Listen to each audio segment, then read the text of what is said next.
Ever looked up at your roof and thought it looked more like a mossy forest floor than a rooftop? Well, you're not alone. It's RonOvations here, your go-to for all things home improvement. Today we're tackling moss and algae growth on roofs. First off, why should you even care about a bit of greenery up there? Well, aside from it not being the best look for your house, moss and algae can cause real damage to your roof, shortening its lifespan and causing leaks.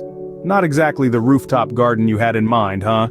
So how do you handle it? Simple, with a gentle cleaning solution and a soft bristle brush. Remember, it's not a wrestling match. The goal is to remove the moss, not the roof tiles.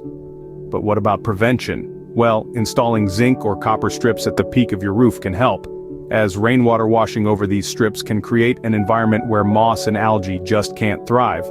Remember, if you're not comfortable doing this yourself, it's always best to call in a professional. And who better than us at RonOvations? Just dial 647-760, 7663, or visit www.ronovations.ca. If you found this video useful, don't forget to give it a thumbs up, share it with your friends, and subscribe to our channel for more handy tips and tricks. Until next time, keep those roofs clean, folks.